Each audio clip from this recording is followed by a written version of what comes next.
Halo semua teman-teman, Pak Afid, Mbak Dila. Jadi pada video kali ini saya akan membahas mengenai tugas UTS yang sudah diberikan. Jadi perkenalkan, nama saya Matthew Versen Christian Sesa dengan NIM 141240116 dari kelas EMK. Langsung saja, dimana di sini kita sebenarnya sudah mengetahui persamaannya dan juga barang-barangnya ya. Maksudnya harganya mulai dari barang X, Y, gaji konsumen, dan iklan yang digunakan oleh perusahaan. Dan di sini ada 3 soal. Yang pertama, berapa banyak barang X yang dibeli konsumen? Lalu B, apakah barang X dan Y merupakan substitusi atau komplementer? Lalu yang terakhir, apakah barang X termasuk barang normal atau inferior?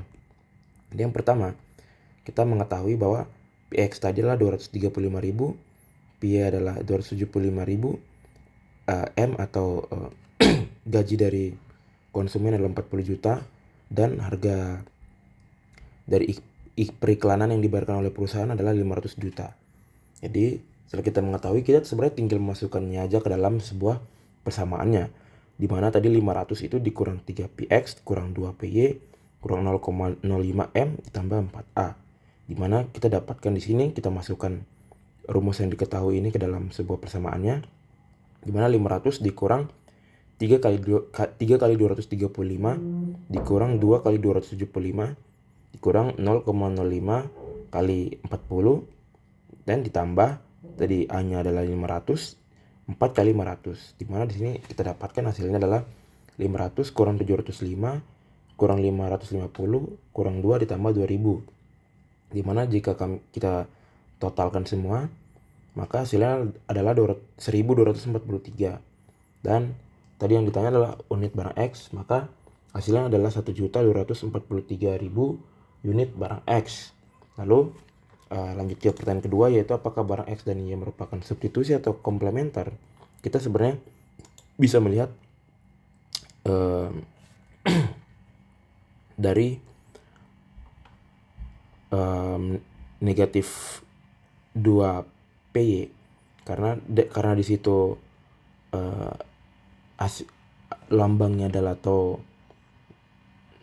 dia adalah negatif, maka kita bisa bilang itu adalah barang komplementer atau barang yang sebenarnya saling melengkapi lah dalam pemakaiannya. Jadi barang tersebut tuh bisa digunakan bersama-sama, dan jika kalau ada permintaan yang satu naik, maka permintaan yang lainnya itu juga naik.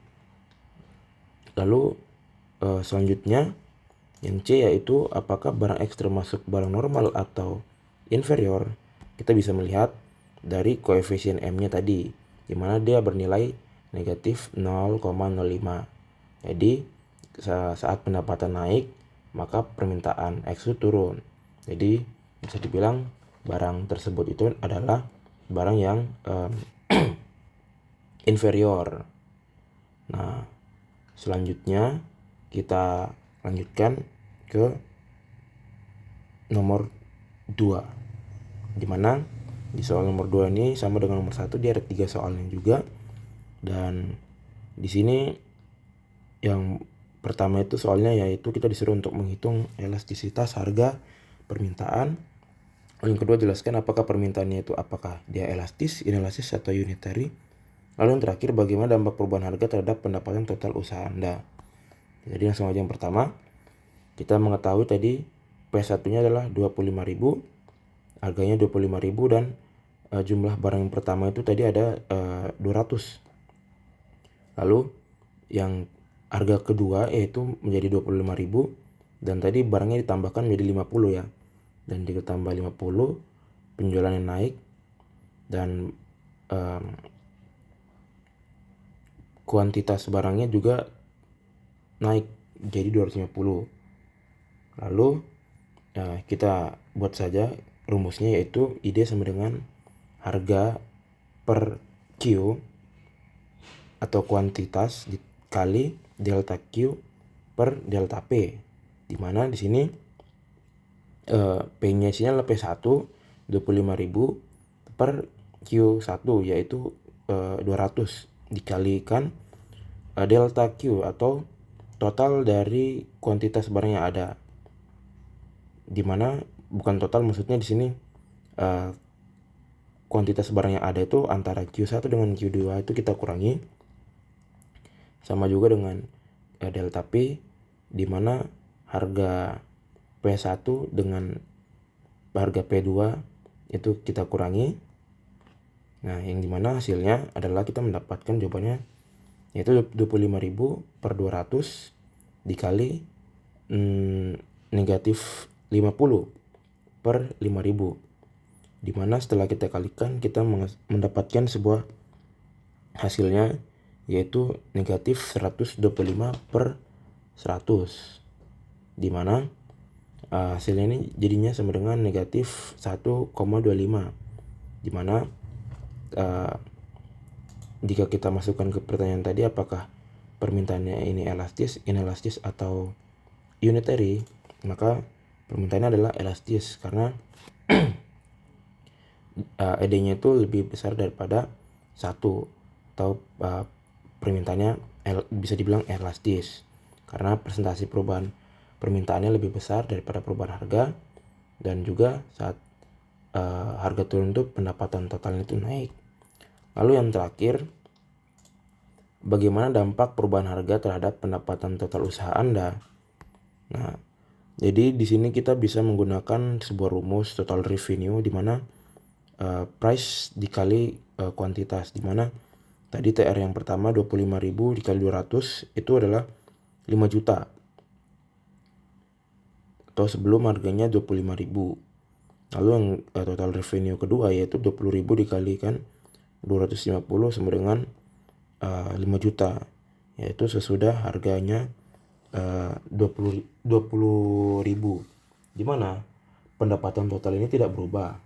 Jadinya karena permintaan unitnya elastis juga, maka penurunan harga itu tidak mengubah pendapatan total usaha kita.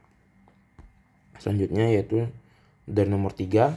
Sebenarnya di sini saya mau masukkan soalnya cuman terlalu panjang soalnya, jadi saya tidak bisa menaruhnya semua, jadi saya hanya mengambil pertanyaannya. Intinya yaitu kita disuruh untuk membuat analisis dari kondisi tersebut dan saran kita kepada klien tersebut menggunakan sebuah analisis framework populer, dan juga kita disuruh untuk membuatkan perhitungan bisnis dari saran yang diberikan, dimana saya di sini menggunakan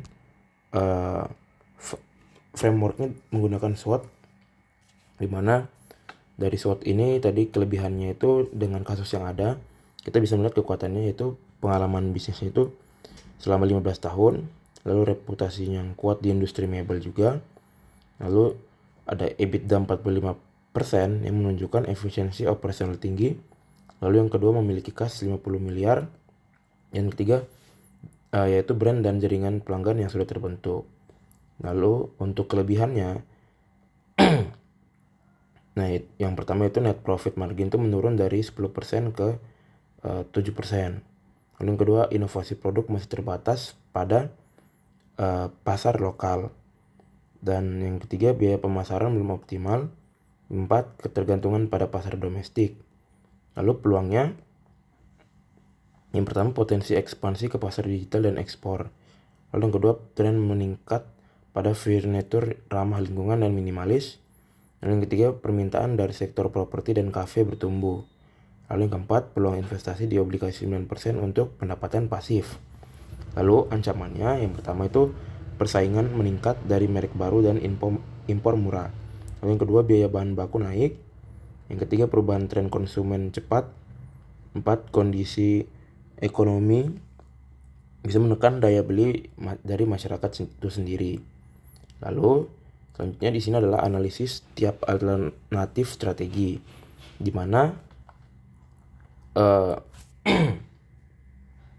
yang pertama itu adalah likuidasi perusahaan itu tidak direkomendasikan. Nah, mengapa bisa begitu? Nah, itu karena kalau kita tahu kan sebenarnya likuidasi itu menutup usaha dan menjual semua aset perusahaan untuk melunasi kewajiban dan membagikan sisanya itu ke pada kas kepada pemilik, di mana ini tidak direkomendasikan karena sebenarnya perusahaan itu masih sehat dan berpotensi berkembang. Di mana di sini bisa dilihat yaitu tadi kan usaha masih menguntungkan dan memiliki EBITDA tinggi atau 45%, jadi tidak relevan untuk ditutup. Lalu selanjutnya menambah tim pemasaran atau revenue plus 20%, di mana perhitungan singkatnya itu yaitu 132 M dikali 1,2 sama dengan 158,4 M, atau di sini bisa dibilang adalah revenue baru. Kalau udah 158,4 M kali 7% sama dengan 11,088 ya. Itu laba bersih baru. Dan laba lamanya adalah 130 M kali 10% sama dengan 13,2. Karena laba bersih di sini memang sedikit menurun tapi volume penjualan meningkat signifikan atau 20%, jadi itu memperluas pangsa pasar. Lalu alasan yang lain itu adalah strategi ini juga memperkuat brand dan meningkatkan daya saing, terutama menghadapi tren digital dan kompetitor baru. Jadi ini sangat direkomendasikan, alasannya agar risikonya rendah, lalu dampak ke revenue juga, dan mendukung pertumbuhan jangka panjang. Lalu selanjutnya membeli perusahaan kompetitor atau 40 M, paybacknya juga 15 tahun. 40 M inilah 40 miliar. Lalu sebenarnya di sini karena perusahaan itu mempertimbangkan mengakuisisi pesaing senilai 40 miliar dengan periode pengembalian atau payback periodnya selama 15 tahun, itu bisa dibilang kurang layak secara keuangan dan strategi, karena hanya bisa dipertimbangkan jika ada sinergi produk atau pasar yang jelas. Alasannya juga yang lain tuh karena paybacknya terlalu lama, jadi tidak efisien secara finansial. Lalu selanjutnya yaitu membangun bisnis baru tapi belum jelas bidangnya. Jadi klien ingin memanfaatkan seluruh kasnya untuk membuka usaha baru tapi belum tahu di sektor apa. Jadi, tapi untuk yang ini itu tidak disarankan karena sebelum ada studi kelayakan dan rencana yang konkret itu jangan dulu untuk membuat sebuah bisnis baru, apalagi belum jelas di bidangnya itu apa. Yang terakhir, investasi alternatif, obligasi kupon 9%.